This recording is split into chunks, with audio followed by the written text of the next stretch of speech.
Welcome to Fantasy Football Aces. It's your boy William Wolf, and I'm back.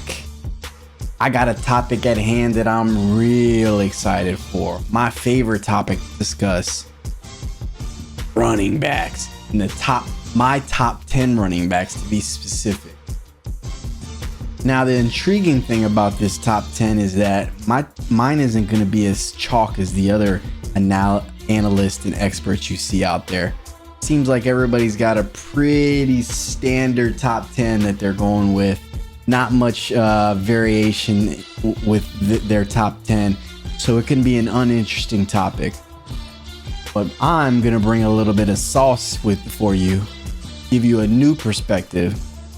And show you give you some information that you may not know or see. My top 10 running backs is going to be based off half point PPR, but it really can hold strong on standard or full point PPR. Let's start it off with number 10. It's my boy, Kenneth Walker III.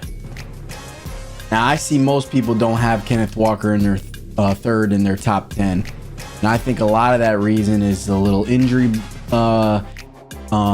rumors that are going on, and the fact that the Seahawks drafted Zach C in the second round. I say Zach C because I can't pronounce the guy's second last name, and I don't want to mess it up. So I'll let him live and not show it. Kenneth Walker rushed for 1,000 yards last year, pretty much on the money. 9 tutties, 27 receptions for 165 yards. I think that if it wasn't for him starting off the year slow and not really and him coming in on slow because the injury and whatnot, you're looking at Kenneth Walker III, a guy who probably could have been a top 10 running back in all of fantasy. This guy was absolutely fantastic last year. He looks incredible. He's going into year 2 where running backs really emerge. I think Kenneth Walker III. I'm not worried about Zach C. The Seahawks, if you follow that team and follow the NFL, they're one of the best organizations in all of football at adding depth. They're one of the best organizations in all of football flipping rosters. Look what they did last year. They were a playoff contender, came out of nowhere. They really added a bunch of defensive depth last year. This year they added a receiver. They added Zach C. They're just a team that is really good at drafting. But Kenneth Walker III is absolutely special. He's not going anywhere. He's going to be an 80% snap share. He's going to be a 3-down horse. He's a dog. And that's exactly the kind of running back that I go for. My top 10 is full of dogs. And it's full of running backs that are 3-down horses. This is a scarce commodity or a scarce asset in all of fantasy football. And you need to be prioritizing these guys. These are the guys that you are going after in the draft. These are the guys that win you leagues. These are the guys you should be drafting over receivers. Your first couple rounds you need to be prioritizing these kind of running backs. Running backs that are a dime a dozen. You can't find them. They're just league winners, essentially.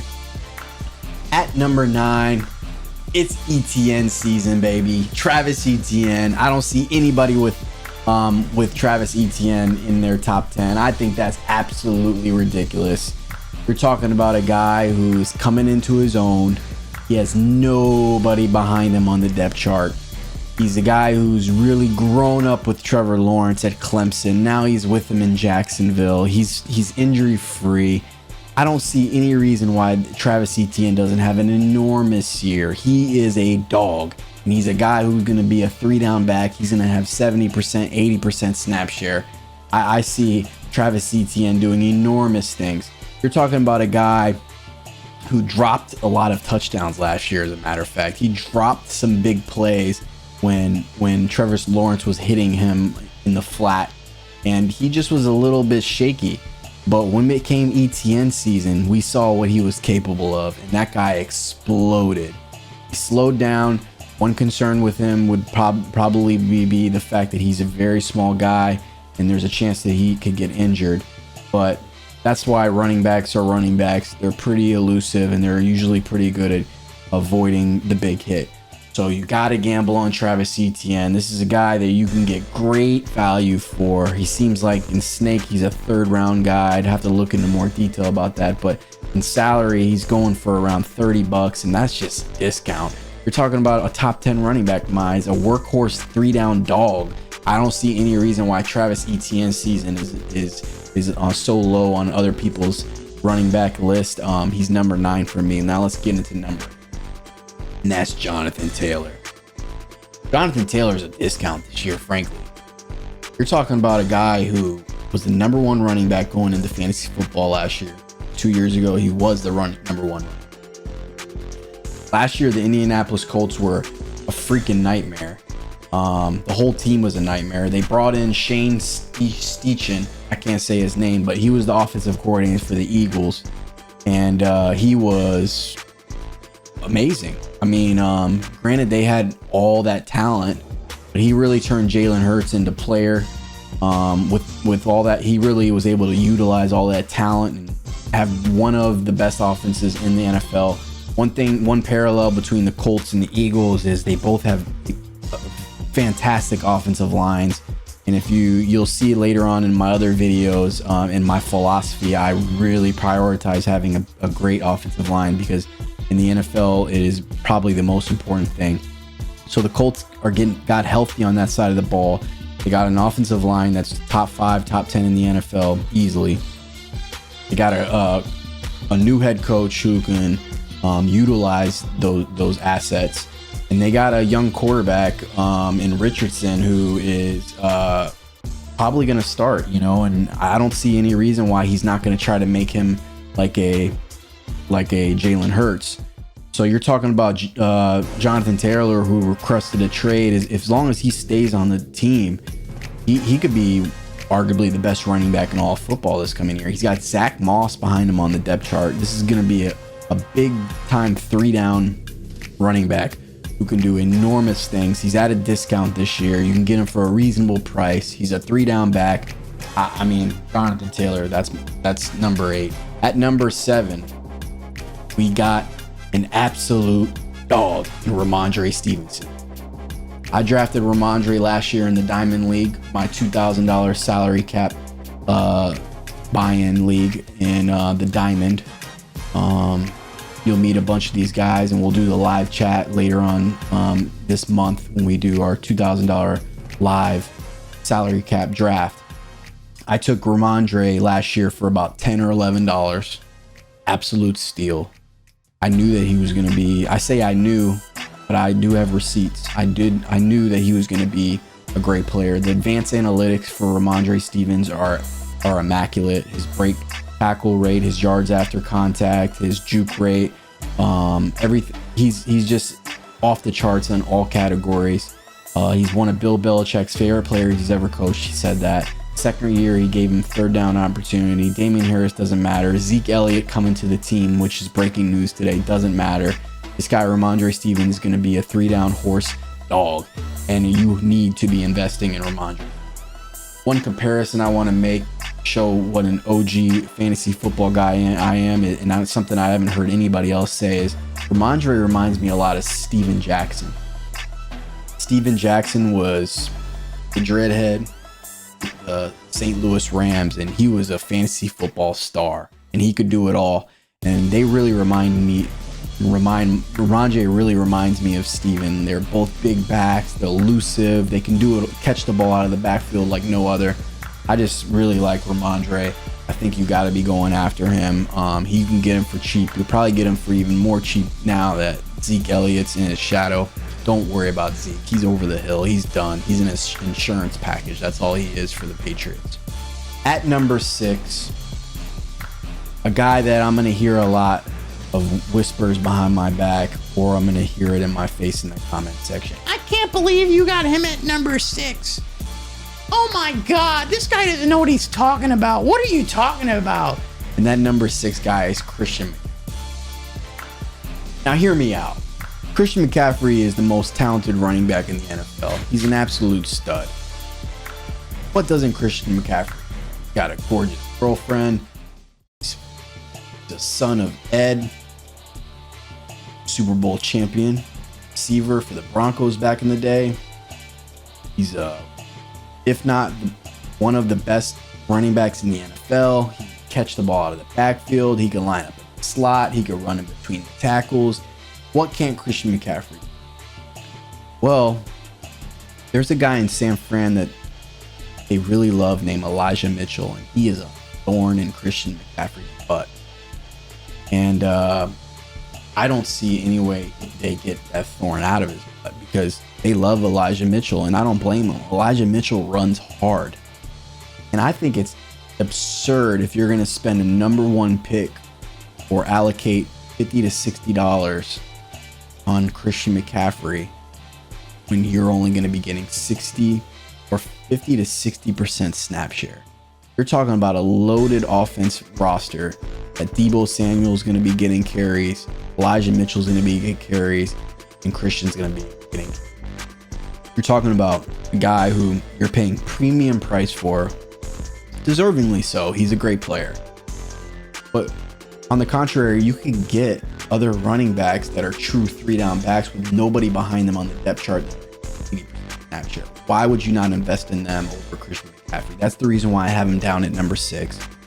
On top of that, sometimes the game script is going to be out not in his favor, meaning check out last year when they played the LA Chargers. When they face a team that's really small up front defensively, San Fran's going to take advantage of that because they have Shanahan, who's an offensive guru.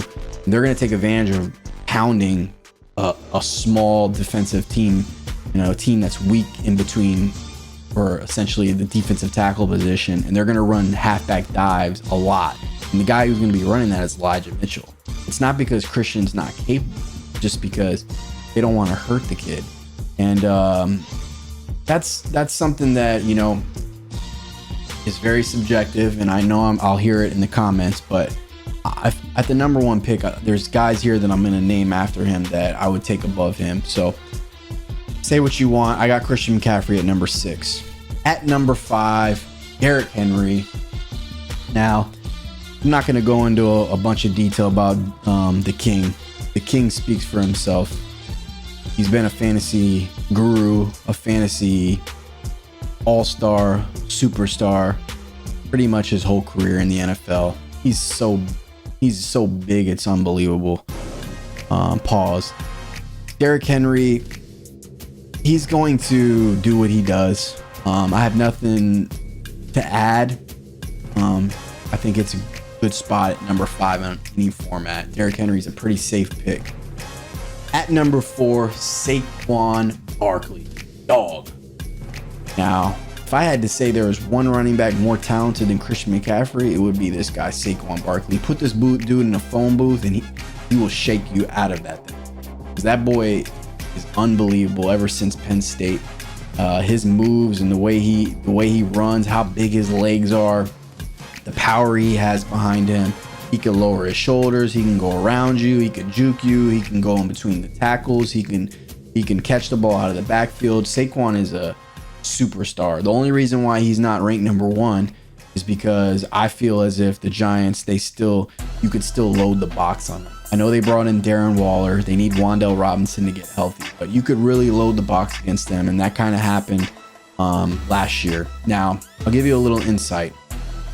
Saquon probably would have been the number 1 back in all of fantasy last year, but he happened to get hurt in London against the Green Bay Packers.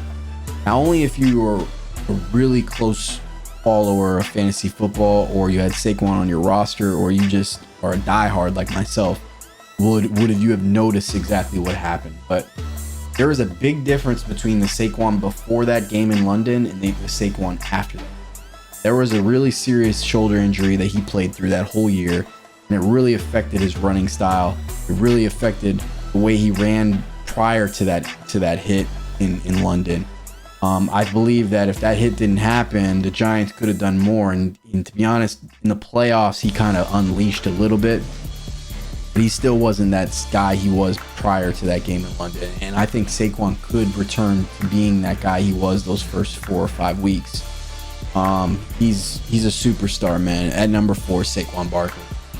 At number 3, this guy needs no introduction. He's been the best fantasy running back in the last couple of years. overall, and that's Austin Eckler. Ran for 915 yards last year, 13 tutties, 107 receptions, another 722 yards, and 5 tutties. I mean, this guy is immaculate. He's probably one of the safest bets there is in fantasy. If you want to just close your eyes and not worry, take Austin Eckler with your number 1 pick, because you don't have any worries with this guy. He's durable. He loves going to the gym. I wanted to say he's a something warrior. The word's not coming to me, but the man's in the gym all the time. He's huge. He's durable. He doesn't get hurt. They don't overuse him. There's nobody really behind him on the depth chart, but they somehow find any reason to use other running backs so he doesn't get hurt. It actually gets annoying when you own him, but at the end of and own him in fantasy football, but at the end of the day, he's gonna produce. Austin Eckler is stud. He's my number 3 guy. At number 2, now I've done a video on this man already, and he's much higher on my things than other people have.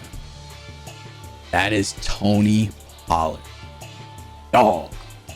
Now this man has been 50-50 split his whole career, going back to college in Memphis when he was sharing the backfield with a bunch of other studs. Memphis had a bunch of running backs come out of their system at that time.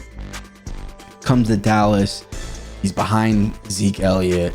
Jerry Jones got all this money invested in Zeke for good reason. He was a great back for his in his prime.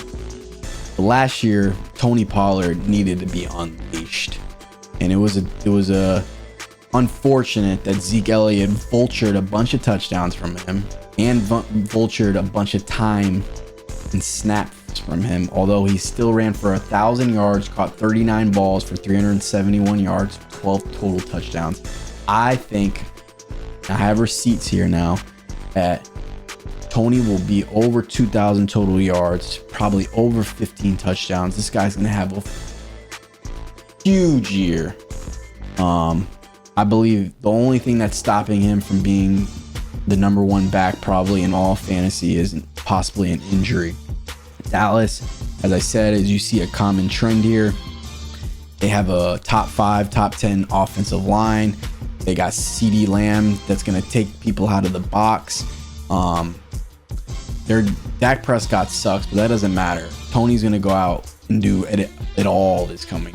He's an absolute superstar in the making. I think Tony P's, when we fast forward to 2024, we're doing these fantasy football analysis and rankings. Tony's gonna be right where I have him, 1 or 2, and I got receipts for it now. At number 1, I don't see anybody with him ranked at number 1. You're probably wondering who it is because there's a couple different names it could be. But I got a chub for Nick. Pause. But Nick Chubb is my number 1 ranked running back. This guy is going to be unleashed this year. Nick Chubb, his whole career, similarly to Tony Pollard, has been on a timeshare. Back to his days at Georgia. Now, you fast forward into the NFL, he's got to share with Kareem Hunt. And Kareem Hunt was a dog himself. Kareem Hunt was amazing when he was with Kansas City before he had the issues off the field. Then he was amazing with Cleveland. There was good reason for them to be in a 50-50 timeshare, essentially. Maybe 55-45, depending on the year, the last 3 or 4 years. Last year, Nick kind of started to take over a little bit. It was unpredictable. Nick Chubb was on my no draft list, which so was Tony Pollard last year, because I'm not drafting and investing capital early on in a guy who I believe is timeshare. I want to draft a 3-down horse who's there 80% of the snaps, who's a dog. And this year, Tony P and Nick Chubb are both those guys. Also, Cleveland, they have one of the best offensive lines in the NFL, top 3 according to PFF Advanced Analytics. Look it up. We're going to do a segment on that. I prioritize this statistic. I think that in the NFL, offensive line, defensive line are the most important 2 things in all of football. See the Eagles, they had the best offensive line and defensive line in football last year. So did Kansas City, ranked top 5 in both. Chris Jones was dominant. It's just teams that are good in the trenches. They're good overall, in statistically, defensively, and offensively. All led from that offensive line. So you factor in that. You factor in Deshaun Watson's in his 2nd year. You got Amari Cooper bringing people out of the box. You got no more Kareem Hunt. You got a guy last year who started to evolve and catch the ball. I think Nick Chubb is going to be the number 1 running back in all fantasy. I think it's a coin toss between him and Tony Pollard. I think that you should be going after Nick Chubb hard. You should be going after him way harder than all these other fantasy and experts and analysts are predicting having him. I haven't seen him break a top 5 list on anybody else's list, and I think that's absolutely absurd. I don't think they're factoring in all the different things that I am. With that being said, I want to get into a couple honorable mentions. I know in my comments I'm going to hear, "Where's Bijan Robinson? I can't believe this guy doesn't have Bijan Robinson." Well, I can't believe that everybody else has this guy ranked in their top 3, top 5. Unbelievable to me. Rookie running backs, it's very rare that they perform at a top 3, top 5 rate. First of all, you can give lots of examples. I'd have to look at a list, but I'm sure has been rookie running backs that have done it, but it's extremely difficult, especially when you factor in that he's in an Arthur Smith system where he likes to spread those carries around. I predict that Bijan is going to be on a 33% timeshare, a snap share with Cordell Patterson and Tyler Algier. Both of those guys who looked phenomenal this year. The one upside you have going for you is Arthur Smith obviously likes to run the ball. Atlanta has one of the best offensive lines in the NFL. So I predict that Bijan is going to be a great player. I have him ranked 11. I think just outside of the top 10 is fair. I think that he's got to show you a year. He's got to, show me a 1-year rookie year. On top of that, year 2 running backs always seem to do better. They know the playbook better. They know the protections better. This guy's not going to be in on 3rd downs. He's not going to be a 3-down horse like I like to prioritize. That's why he's outside of my top 10. I'm taking a 3-down horse over a guy who's going to have timeshare. He's going to be at best 50% snap share. There's no way he'll be more than that. He's going to have huge games. He's ranked top 11. He's going to be an RB1 most likely. But there's these other guys I'm naming are just they're a better bet, man. I'm not results oriented. I'm trying, like pocket aces, I'm just trying to put you in the best chance. And that's what you have when you have pocket aces. My other honorable mention is Josh Jacobs. I'm not going to go into detail. He had a huge year last year. He probably should be in the top 10, but I just like a couple guys better, Travis ETN and Kenneth Walker III. But Josh Jacobs had an enormous year last year. Could easily do that again. He doesn't have anybody behind him on the depth chart except Zamir White. I wouldn't be concerned about him. Josh Jacobs is probably a good. That'll do it for my top 10 running backs. Agree, disagree, leave a comment. I don't care if you think I'm right or wrong.